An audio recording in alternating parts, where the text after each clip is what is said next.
It was bad enough when conventions were trying to ban Ahegao clothing, while they also apparently had no problem with clothing that was, actually revealing.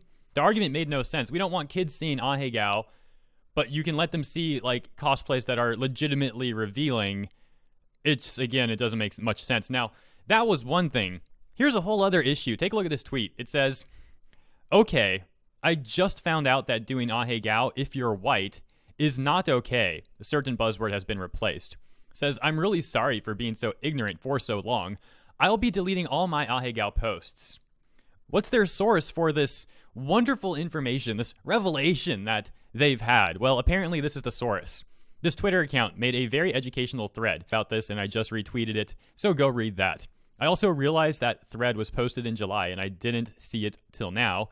And again, I'm terribly sorry for the damage I have caused by perpetuating not okay stereotypes. So when you go to the Twitter account that apparently is the source for informing people that they can't do Ahegao if you're white, or whatever the point is, you go to the source for that, and the account is now protected. Now, maybe they protected their account for a reason that's completely unrelated to this, and they have a good, legitimate reason for doing so.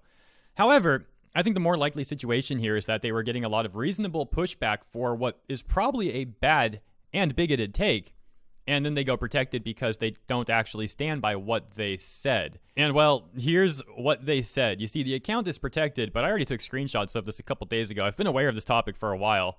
Just other stuff going on that I want to cover, but here we are talking about this now. So when I took this screenshot, take a look at the dates first of all. The original tweet, July 19th, we already kind of knew the rough date because of the prior tweets that we were reading. And then there's another tweet from 20 minutes ago. So the implication here is that this take was posted, back in July. It didn't really get that much attention until more recently, and that's when they muted the tweet. And I guess since I took this screenshot, as we can see, they've also gone protected. Anyways, let's take a look at the tweet itself. It says, why you shouldn't be doing Ahegao if you're not Asian.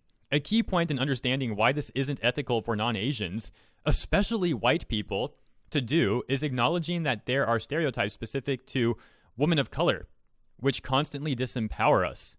They then said, muting this. Now, hold on. Let me full disclaimer here. The tweet did go on for about 20. Let me rephrase that.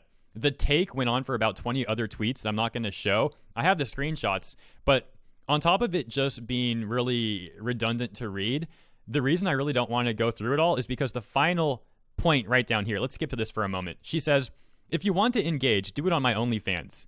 So in my opinion, when you make a bad take, you go protected, you don't actually stand by that take, and then you try to just push your OnlyFans from the take. In my humble opinion, this person doesn't actually care with what they're pretending to care about. They're just trying to promote their OnlyFans or get attention or clout or whatever. Listen, I don't even like saying this sort of thing, to be quite honest. It sounds really childish and pathetic. So much so, I don't even like explaining it. But I do think, in my humble opinion, that's what's actually going on here. I mean, it all adds up in that way, in my opinion at least. So here's the second tweet. Muting this. I said everything in the thread, not about to waste my time explaining to non-Asian male weebs that liking anime and appreciating a culture does not give you the opportunity to say what's okay or not okay against Asian women.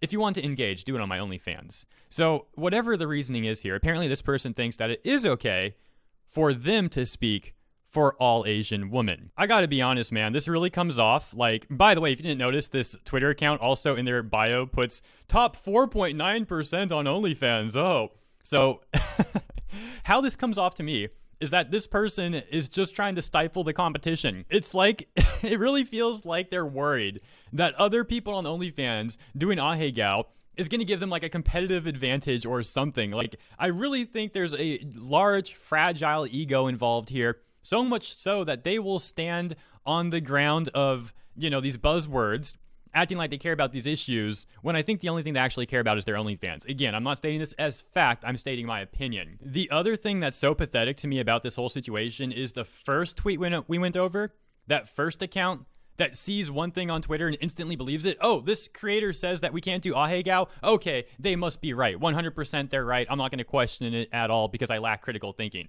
I mean, this stuff, man, this stuff is unreal. Oh, geez. Let me know what you think in the comments below. I don't think I have anything else to add about this topic. I'll catch you in the next video in a few hours. I think we're talking about the HoloLive stuff going on. That's going to be a hefty one. See you then.